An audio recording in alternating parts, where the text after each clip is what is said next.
Welcome back to Fast in Time with Craig. As always, I'm your host, Craig, and today we got to chat with Noam Gonick and Justine Pimlott. Noam is the writer-director of the new film, Parade, Queer Acts of Love and Resistance. Justine is the producer on it. This film is available for free on National Film Board of Canada's website. Go check it out. Like I said, it's for free. It's all about queer history in Canada. It was a very interesting story. I learned a lot. There was so much that we don't know as Canadians, as queer folks. I think it's important that you see what struggles we went through, the movements, making Pride a whole thing, and it covers everything. It covers different ethnicities, different members of the LGBTQIA plus members. It's so important. So go check it out, but enjoy my conversation with Noam and Justine.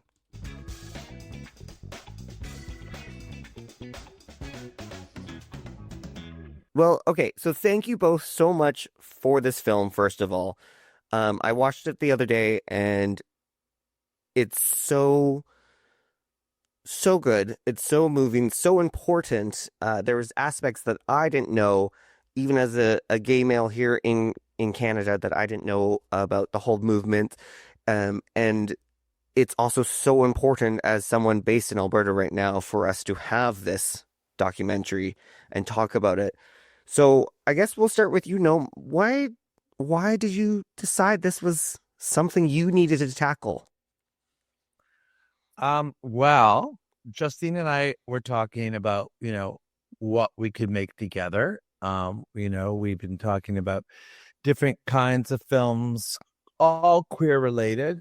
Justine, as a producer at the NFB, she got a lot of incredible queer work done, like Jackie Shane film and others. And so we wanted to collaborate. We've known each other for a long, long time. And kind of came to the realization that a huge, epic queer rights documentary that was very accessible, and as you say, you learned a lot about queer rights and the history of queer rights in Canada from watching the film. And we realized that nobody had really made that film. Now, people had made, art documentaries, educational programs, from the various provinces, but nobody had done this, attempted this huge overarching national Canadian story. Because, it was the National Film Board, and we felt like this, this the perfect studio and time to try and tackle this thing that, a lot of people were looking at us like, are you guys crazy? Like, you think you can fit all that in one feature film? How are you going to do that? It's impossible. But Justine and I like challenges. We don't take easy projects. And, we were granted the time and the resources and the collaborators necessary to sort of do justice to it. So, this film was especially inside Justine for many, many years. A lot of the subjects that you see in the film are people that she knows, that I have known. We come from this world, and we wanted to make a movie about it. Yeah, and Justine, I was reading about you. You've produced a lot of documentaries. You've been a part of a lot of films. So, Noam kind of touched on it, but what was it about it for you that you're like, this is one I need to get behind. I want to work with him on this. Let's do this. It's all the things that Noam said. For me, it was, something that was constantly in my head and something I was thinking about for many years. And it was like, should it be this? Should it be that? Should it be this? Should it be that? And, I was lucky enough when I was coming up in the film as a filmmaker, as a producer, that I, worked on Forbidden Love. And I was a sound recordist at that time, one of the few female sound recordists in the country. And my mentor was Erilyn Wiseman, who was one of the co-directors of Forbidden Love.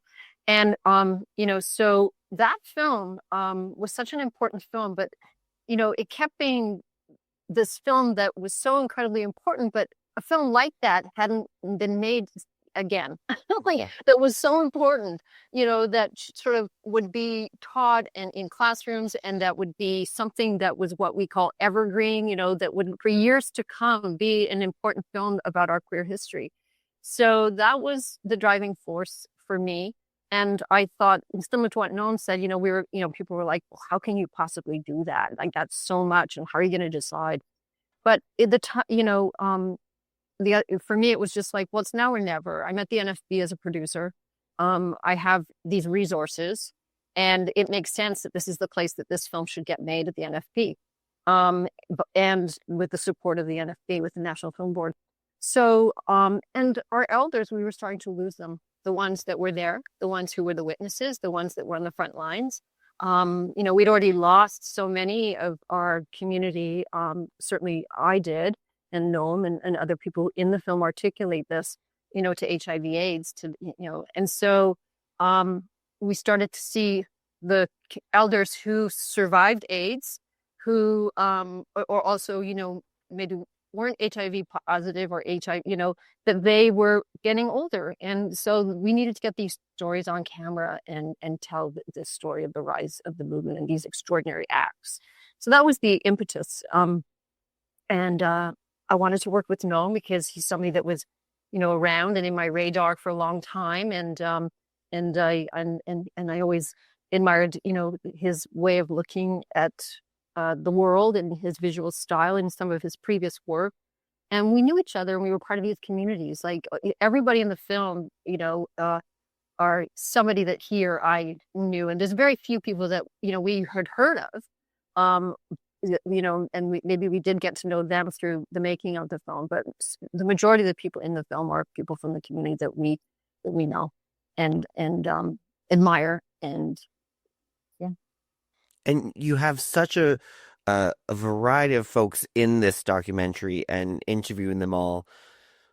I mean, you decide you're going to make this documentary about this big topic. How nobody's done it. Why are we doing it? How can we do it in a 90-minute time? And then you're like, we can do this. No, were you then like, as you started interviewing people and getting archival footage, like there's so many great like historical footage in this as well. Were you like, oh wait, maybe this is more than maybe I bit off more than I could chew? Or were you like, no, let's go for this? Yeah, I'm one of those never look back. Just, once the starter pistol wet, we just kept marching forwards and we didn't get cold feet. But the interviews were the best part because really, I mean, there's almost 50 different people that we talked to from coast to coast, new people much younger than me, people who are no longer with us, who died since we interviewed them. So, it was such a gamut, and every interview subject had a unique way of relating. And Justine and I had to figure out, like, how are we going to become conduits to help this person tell their very important story? So what can we do? How can we get it out of them? It was like each interview was almost like a baby that you had to kind of deliver properly and get out fully.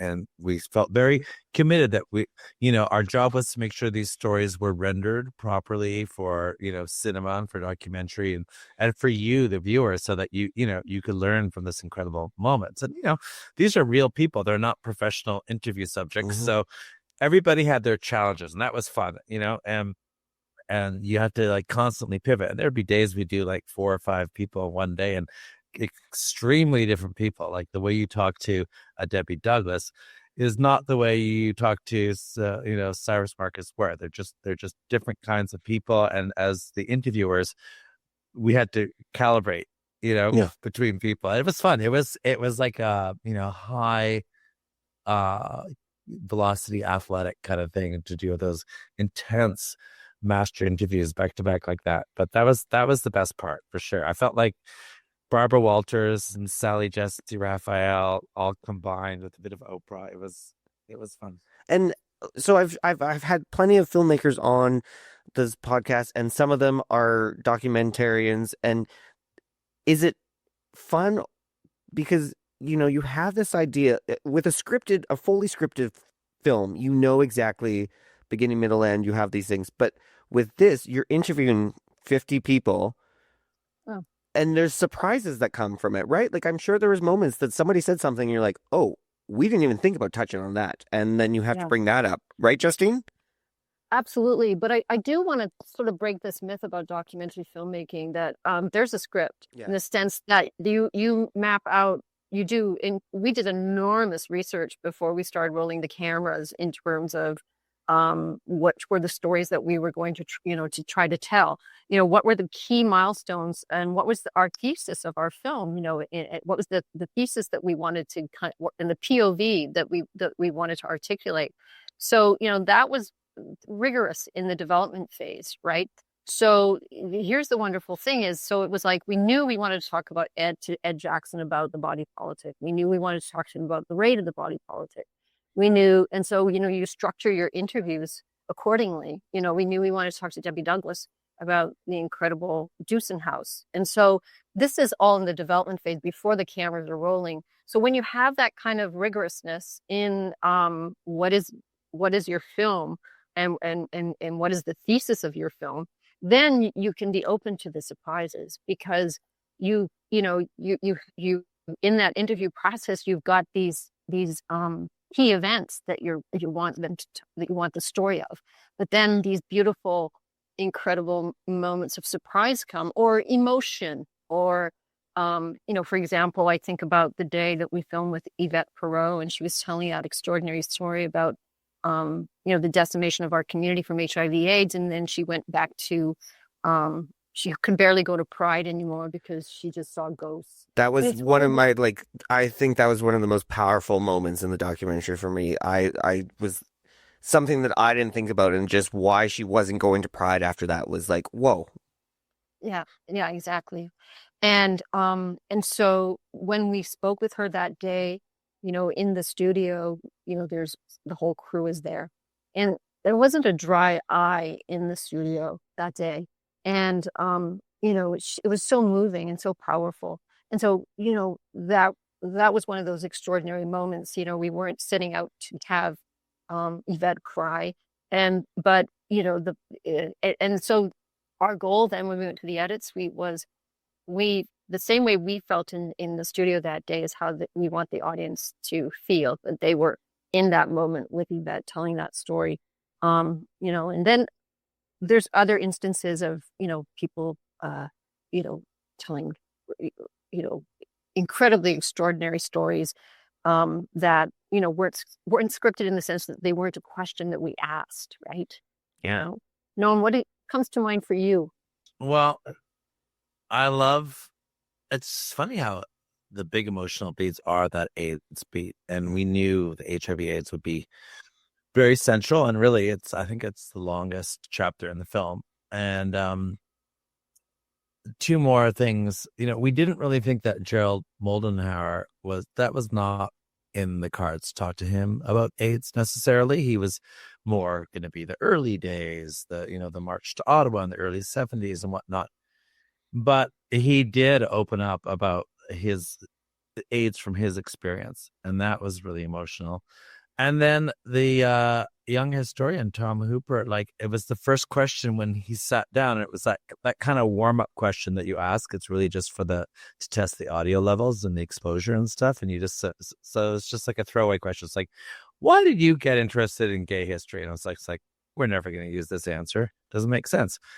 And then he starts talking about his uncle and his uncle dying and not having that uncle to take him through, coming of age and all that because he died of AIDS.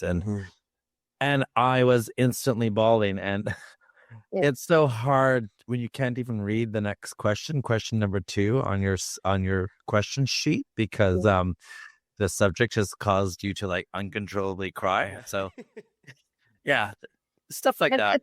Well, and then the lesbians were so much, so here's a great example. I've known Lynn Fernie a long time, since my 20s, because I worked with her and Erilyn Wiseman on Forbidden Love. They were the co-directors. And so when we interviewed Lynn about coming out, and she's like, oh, I thought lesbians were witches. And she tells that amazing story, but, because, and then Yvette, was like, worth going to hell for. Those are spontaneous moments of, we didn't know what they were going to tell us about their coming out stories. And we asked everybody their coming out story, and that's the beauty of documentary, among other things. I mean, in the case of Parade, the other beauty of documentary was, our very intense development period of looking for footage. One of the key driving, one of the key things for us was that we needed footage to be able to tell the story cinematically. And so, we had to make tough decisions as we progressed, where if we didn't have footage to be able to show the cinematic story, that we didn't include that story, So, so we had a treatment, a documentary treatment of what the milestones were, but always open to surprises. I mean, I'd say that Noam and I work very similarly in that way, which is really important, is that, until you're in the edit suite and you're not shooting anymore, everything, you're still open. You're still curious, and you still have this, because footage would arrive or photographs would arrive, so it was quite a. Yeah. Were there anything for either of you, like Justine and Noam, you've mentioned that a lot of these people you interviewed were people you actually know, so you know these stories. But again, we're such an interesting country because we are very knowledgeable about U.S. history. We know Harvey Milk, we know the Stonewall riots, all very important like things that happened down there. But we have similar things happening up here and are part of our history, but we don't acknowledge it, or we don't know it. We don't learn it. So again, that's what's so great about this documentary. Were there aspects that you were both discovering that you're like, I had no idea this was happening? Or did you find it was also mostly your family and friends were like, wait, what happened? Well, further to what Justine said about following the trail, following the muse kind of thing, as we do, something came out of the documentary research of archival footage, which was our archivist found a clip of Janine Maez from 1968 in CBC French from Montreal. This black and white clip of this lesbian, the first lesbian in Quebec TV to come out. And she wasn't part of the original treatment. That happened while we were unearthing every piece of queer video and film we could find, from the last 60 years. And so we put out an APB on her, and we found her, and she's still alive, and we got her to tell that story. And that was one you asked, did my friends and family, did they learn something new? I think when you're actually hearing somebody talking about being locked up, against their will because of their sexuality, and they're still alive, and she's completely capable of expressing herself, and she remembers, actually one sad thing that we discovered was some of our elders can't remember their stories anymore. I mean, like, try to interview my mother about anything, good luck. So we had a lot of that too, with some of that, people that we knew that were in important, moments, but couldn't recall them, during a research interview. So anyways, but just Janine was completely lucid, and she really remembered vividly what happened to her in the early 60s, and brought that to life for us. And that was amazing. Yeah. Another Montreal story, sorry, just about that, people were flipped out because we just showed the film in Montreal for the fourth time, and the kids at Concordia were completely shell-shocked to see the sex garage police attack on their community in a sequence that took place just blocks away from their university campus. And it's archival footage from the 90s, but it feels, people kind of dress 90s these days. A lot of the people, it just felt like it had just happened. Yeah. But again, did these Concordia kids know their Montreal queer history? Did they know that the police dragged versions of themselves through the streets in the early 90s very viscerally? No, but I mean, that footage, when that came in, was really, Justine and I and Ricardo, our editor, we were very, very shook by that footage, and I'm glad that we found that and used that in the film. Mm-hmm. Yeah. Like so much Noam, Janine was an extraordinary story that we discovered, and when we were able to actually go and where she lived and interview her, it was just like, oh my God. So that was extraordinary, I would say. And then the Scrooge footage, I was there. That was a demo that I was in, and you don't see me. It was really funny because all of us, Noam, Ricardo Acosta, our editor, and myself, have been at different demos and have, been part of, part of the movement in different ways. And so we were always like, oh my God, did you see me yet? And it's like, Ricardo would be like, I was looking for you, but I haven't found you. But, he did find himself though. He did find himself, and he did put it in the film. In the Ola section, he's dancing. So yeah, but I mean, when you have that kind of relationship to a story, because it's not, this is not a journalistic piece. This is a documentary, feature documentary with a strong POV, made by people from the community, made by people who were part of the movement, and in some cases at these milestone events. And so when you do that, and that's not just me, Noam, and Ricardo, but our whole team, when you do that, the intimacy, the sense of community connection is very different. It's and I think that that's key when you're making films about minoritized communities. Yeah. It's like that's key. And Yeah. and One thing I love, sorry, Justine, you always say like, and we're going right back into the community. We're not like, smash and grab filmmakers, No. pull up with a No. camera, sign this release form, and see ya.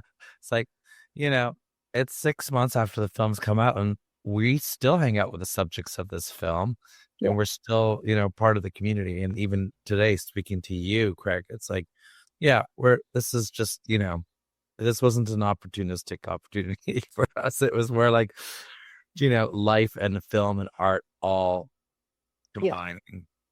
And I think that there's a responsibility that goes with that. That's really huge, and that, as you move through, you feel that responsibility, the weight of the telling of the story, even though, you had to make decisions because we weren't making an ongoing series. We were making a 90-minute feature. Well, and that's one of the things I want to chat about, and I love that you do it. It's, you mentioned it earlier. No, it's like chapters. We've got this section on this subject, and we start off, and somebody says it in, I guess the first chapter, very early on, mentions that like it was mostly white males at this one rally, but then we move on to lesbians, and then we start talking about different races. That's part of Pride, which we still have so much. There's a lot of racism in the queer community. It's awful. It's ridiculous. But there's that. And so I really appreciate that you laid it all out, and we saw the progression and, these moments of bringing in these different things. And then we get to the Black Lives Matter near the end of the film there, when we get to that Pride. I really appreciate that you didn't shy away from the difficulties and the problems that we have in the queer community. Was that always an important factor for both of you when making this? Yeah, diversity and reflecting the diverse stories from our community was really, really crucial for us. You refer to Tim McCaskill's comment about some of the early days of groups being made up of mostly gay white men. And, that's absolutely true that many of the early gay liberation groups were made up predominantly of gay white men. And even though they were discriminated against as gay men, they did have white male privilege. And Tim acknowledges that. But very early on, and there are folks like Michelle Ross, who's a Jamaican Canadian drag queen, whose activism was through performance, and who was performing on Yonge Street in the early 70s. And so it was really important for us to, tell a little bit about Michelle's story. And it was also really important for us to talk about Dewson House, which was this extraordinary site of Black queer activism, starting in the early 80s. And of course, the formation of Gay Asians, with Richard Fong. So reflecting the diverse stories of our community, like I said, was crucial. But it was also really important for us to make sure that, our behind the camera, that we were reflecting our community, the diversity of our community in terms of key positions. So, in terms of our editor, in terms of our DOP, in terms of our sound recordist, in terms of our post-production crew. That was like incredibly important. And, and there's stories, that, are missing from Parade. But what we're hoping is that the stories that weren't included in Parade, that filmmakers will be inspired from Parade to actually tell those stories that we weren't able to include. But it was actually absolutely critical in terms of, the rainbow of our community, right? And we had that representation of stories in the film. That was absolutely important. And just talking about that, I knew Debbie Douglas, from way back when, I had been to Juicin House, but we hadn't seen each other for years. And so, there's a process of building trust and a responsibility around, telling the Juicin House story, not the whole, obviously, story of Juicin House, but part of the Juicin House story in our film, that, and also Black Lives Matter, that was also a really key, in terms of addressing the film. If you look at the through line of Parade, we're really looking at the ways in which our community was attacked by the state and the ways in which we fought back. And, and so how could we not talk about police violence and then the shutting down of Pride, by BLM, because if you watch Parade and when you get to that part of the film where Pride is shut down, it makes sense. You understand that how much Pride had changed and this encroachment, right? And that when you looked at the history of the violence that was, perpetrated on our community by the state through police, most people don't know that history. And so when you see that, it's shocking, but also is like story. But, and I think Rodney Diverlis says it very eloquently is, there's many people in our community that do not feel safe when they see a police officer. Mm-hmm. So, that was really key in terms of addressing representation and the whole of our community, right? Yeah. The rainbow of our community. And same in terms of indigeneity. Noam was very, very connected to the Two-Spirit community in Winnipeg, and that story was really something critical, that was really important to include. Yeah, I love the learning about the Two Spirits, how it came to be, and what's great about this is if people don't have time to sit down for 90 minutes, they can watch this in chunks. Like they can watch this whole chapter and then take a break, especially because they're dealing with some heavy stuff. There's comedic moments in it. Noam, as an interviewer, do you find it's easier or harder to interview these friends of yours or people you've never met before? Well, one of my favorite interviews was somebody I met literally at the studio door for the first time. Yeah. And did not know them personally and had we prepped every other interview. But for, technical reasons, schedules and whatnot, there was one interview subject who I just, it was just like, hey, how's it going? Nice to meet you. Sit down, roll camera, go. And it was one of the best interviews of all. So we had a, natural instant connection. And, I've seen them in other films and I thought, we actually got a really good quality interview compared to, other teams. So it just depends. Sometimes the people that you've known forever, those ones are pretty good too. Like, Justine mentioned the Winnipeg subjects, because coming to you from Winnipeg right now, very close to Alberta. Oh yes, very close, very close. 2 provinces over. And Justine, truth be told, she's from here too. She just has to work and live in Toronto, but we're still always trying to get her to come back. Um, she could sell her house in Toronto and buy a whole city block in Winnipeg. Probably. Yeah, it might be burnt out, there might be a lot of mattresses all over the place, but hey.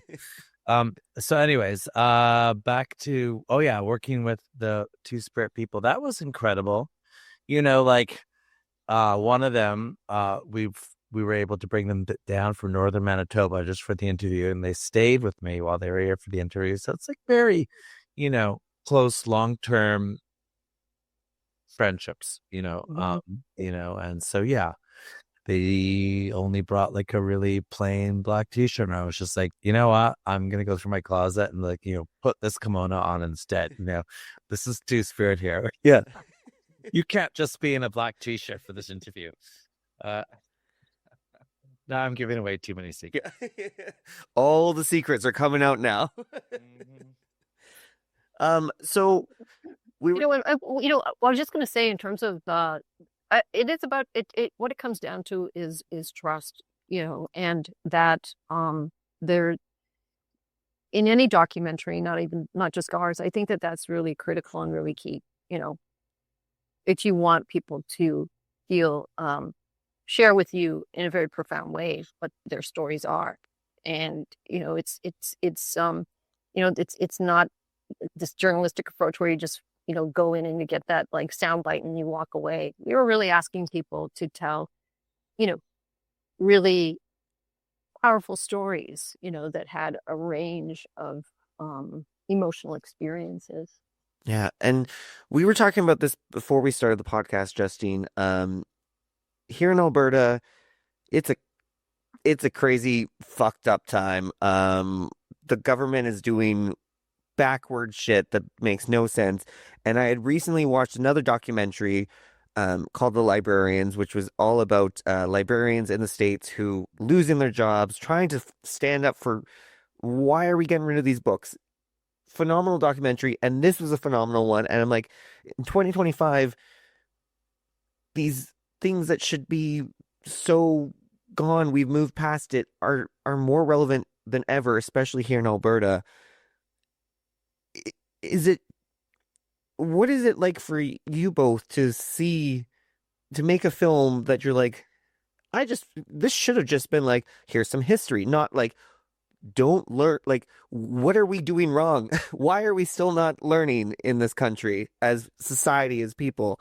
I know that's a like big loaded question, but there's a lot happening in the world right now, and we seem to be moving backwards. Why aren't we moving forward? I don't know, but that's above my pay scale barrier step. But I did see an Alberta queer documentary recently here at the Human Rights Museum, Pride versus Prejudice, the Delwyn Vines story. Do you know this? Oh yes, I heard about this one. Yeah. Yeah, you should have them on your show, because this was a case that went all the way to the Supreme Court of Canada, and it was from Alberta.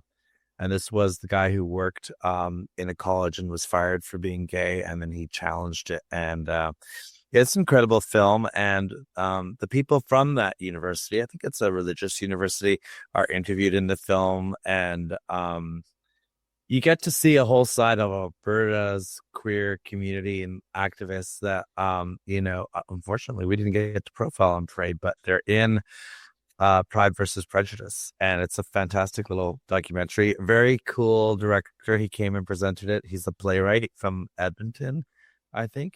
I'm surprised you're not friends with him, Craig. I should be. Anyway, yeah. Anyways, get him on your show. Okay, I will. Yeah. When we started developing Parade, the climate was shifting because Trump was, already in his first term. So we, the rumblings were rumbling, and it just kept, and then there was the Biden administration, but the prejudice and the discrimination and the anti-trans sentiments and the anti, to us LGBTQ plus sentiments, they were starting to really percolate and getting stronger and stronger and stronger. We didn't expect that we would be in the situation that we're in when we finished the film. We didn't. We knew things were shifting, and we needed to talk about, we needed to talk about what was happening, but the degree, we didn't realize the degree of it. We were literally in the mix, and in Montreal and the online, when Trump was signing, one horrible executive order after another. And so the importance of knowing our history and where we come from, and the importance of the ways in which we have been under attack and how we can fight back, just became more and more clear just how important and this film was going to be in terms of not only knowing whose shoulders that you stand on, but also hopefully as a tool for social change in terms of the world we're living in now. Yeah. Right. So to that end, I wish that it wasn't the situation that we're in. Yeah. But it is. And therefore, what we hope, is that people will take a feeling of empowerment from Parade. And, what I personally hope is it's also a way to bring together not only each other, but allies, because I think we really need our allies and to figure out ways of working together more than ever, coalitions and being able to stand up together. And I think that that's starting to happen. I'm feeling a little bit hopeful. I to a degree, cautiously hopeful. But yeah, I think that the rise of authoritarianism and fascism, it's shocking. Mm-hmm. And we are being pointed at as, a scapegoat, same old playbook. It's happened before. Yeah. But I think the vigilance that it requires of us is to not isolate, is to come together in rooms and to come together. Even, I think documentary filmmaking and filmmaking, is a queer, making films like Parade is a queer act. It's a queer act of resistance and resilience. And I think, that's what I hope. I hope that people will watch Parade and then conversations are going to happen.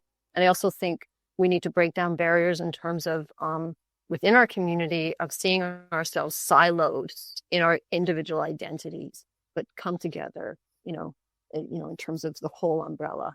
Yeah. And Noam, now that, this is out, people can watch this for free. It's also on Paramount Plus. People can, if they've got that, there's so many options for people to watch this film. When but you really should go to nfb.ca and watch. Yeah, because it's free. Free for all Canadians. nfb.ca. Just punch in Parade NFB, and it'll be there. It'll be there. And so to have this film out, and this is kind of your baby. This is your project, and you release it to the world. How has the response been? How is it to have it out and be like, now it's yours as an audience to have it your way? Well, it's, there's my dog. He's answering the question for you. Quiet.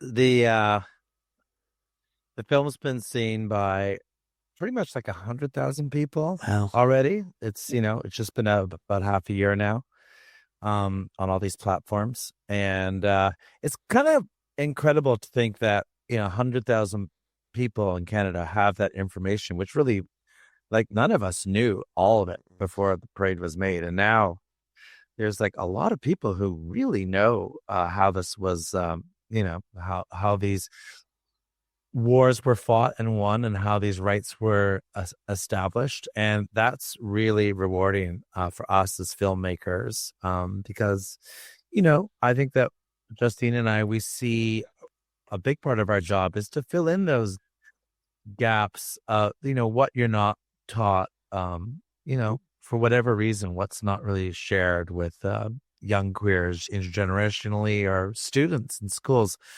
for whatever for whatever reason, this film has now sort of broken that barrier down and has transmitted this knowledge, this ancestral, the DNA of resistance, as Sarah Sparks Ware says.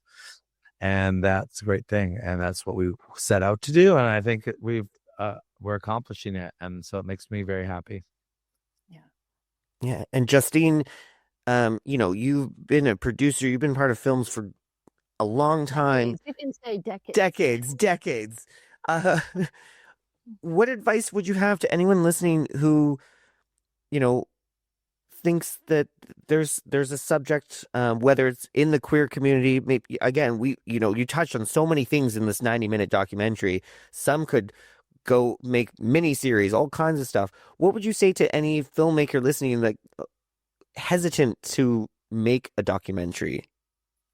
Oh, I mean, I mentor a lot of emerging filmmakers, and I just think if you want to tell a story, go for it. The story doesn't have to be in a 90-minute feature. You can go out with your iPhone, you can make a short. If there's a history that you want to tell that you think is key, just start. I think it's just begin, really, and find people like-minded, to help you, to support you, find mentors. Throughout my whole career, that's what I did. So I think, now's the time. And like circling back to histories, like, not even looking back, but right now, film what's happening right now. I think that that's really key. This time we're living in our lifetime is unprecedented. So I'd say take your camera, whatever that looks like, and start filming now. It's unfolding in front of us, and have those conversations and document, because that's the other thing that we learned through the making of Parade is how much of our history has disappeared visually. Stuff that just is gone, and in these kinds of times of the rise of authoritarianism and fascism, history gets erased. Archives get destroyed, books get banned. We see it, and so it's like document now, document what's going on now. Yeah, it's again, and we're living in an age where we all have a camera on us all the time. All the time. And so instead of it being used to track you and what you do and what you buy and what you this and what you that, take that tool and actually turn it outward to the world, into this moment of your queer life. That's what I would say. Yeah. I don't want to keep you much longer because I really appreciate the time, but I did want to ask, I think it's so important. Something that gets forgotten a lot is the beauty of filmmaking is teamwork. So how great is it to have like a partnership with someone like Justine, who you can bounce ideas off of and just work so well together? Like, why is that such a thing that we kind of forget about with filmmaking is teamwork? Well, because you can't do it all yourself. You can't. I mean, you can try to be one of these experimental filmmakers who, shoots, edits, writes, directs, acts in, and you can be that person. But a project like this, with the stated goal of really having a big impact and educating a lot of people on a large platform, you kind of need to have more than one brain working on it.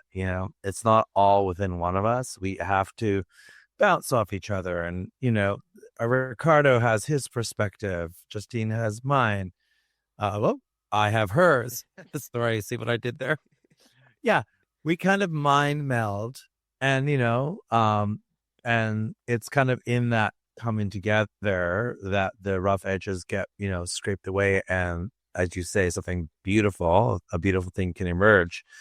But it's a long, arduous process. And so it's good to choose people that you can buckle in with for, the long haul through the peaks and valleys and stuff like that, because film is an emotional process too. It just is. I don't know why. I guess people who are in hog plants say that, raising swine is emotional too, but I don't know what that's like. But I know that film is very emotional. Yeah. Justine, having a partner like Noam, what's that like for you? I think so. For the longest time, it was just Noam and I, like the very beginning, and as we moved forward, our community of collaborators expanded, and I think it's critical. I think all the things that Noam said is you don't make a film in a vacuum, a creative vacuum, and I love collaborating, and that's the kind of creative producer that I am. I'm a collaborator, and so, but also this was a film about community. And so the collaboration was so key because we needed different perspectives that challenged our own perspectives, right? There was no homogenized viewpoint here. It was like, what are the different perspectives? And, to be able to trust that you could have those dialogues and sometimes hard conversations is really critical. And we expanded, when we went out and were shooting, and then we contracted when we went into the edit suite, earlier on in the development, we expanded to include our extraordinary archival team. And, then again, we contracted in the edit suite. And then, you hopefully created something special because of this alchemy of all of the different talents. And I really feel like we achieved that with Parade. 100%. Again, I can't thank you both enough for Parade. I think it's such an important film. I learned so much about my own history that, again, why don't we know this stuff? And it's, free. People can go watch it. Like, anybody can go watch it, and it's so important because we need this stuff. It's just like in the documentary where they talk about the body politics and someone discovering it in the library, and it's things that it's so important that people have access to this information. And I thank you both for making this film. Thank you for this and getting the word out. NFB.ca, just Parade NFB.ca, and bring your friends, your family, your community. Yeah. What do you want people to know, lastly, about Canadian filmmakers? Because I love Canadian filmmakers. You're all fantastic. What do you want people to know about you? Because I think you all need to be celebrated more. I don't know. We're fine. Don't worry about us. Well, listen, honestly, Craig, I'm actually happier being a Canadian filmmaker right now than I can't imagine what my life would have been like if I had followed my generation of my peers who all wanted to go down to the States and work. Good God. Can you imagine what it'd be like trying to work in LA right now? Worried about immigration tackling you on the streets. Yes. I'll stay in Canada. Thanks a lot. Yeah. We have stories to tell. I think that, documentary is rooted in Canada's history. And I think that,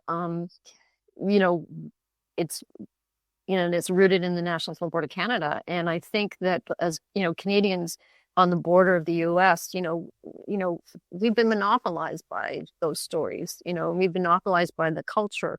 And so I think it's critical, that we have our voice and that we tell our stories, that's absolutely critical. And you mentioned it, the history. If you talk to a lot of people in our community, they probably know more about the history of Pride in the U.S. Mm-hmm. They probably know more about queer history in the U.S. than they do in our country, and that was actually really, really key. That we tell our stories. So because we have so many incredible ones. Yeah. Yeah. And so what do I think about Canadian? I think we're, to use the F-bomb, I think we're fucking awesome. Yeah. Yes, we are. Well, thank you both so much. I truly appreciate you taking the time, making this film, and just being awesome individuals. So thank you both so much.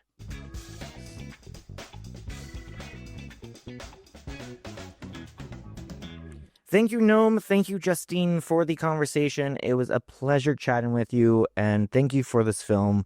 It's so important now more than ever. So please go check out Parade, Queer Acts of Love and Resistance, available for free on National Film Boards Canada's website. It's nfb.ca/film/parade. nfb.ca, search Parade on it. You'll get it, no problem. Make sure to follow me on social media at PTW Craig, Passing Time with Craig on Facebook and Instagram for all the fun ways to pass the time. Otherwise, we'll chat soon. Bye.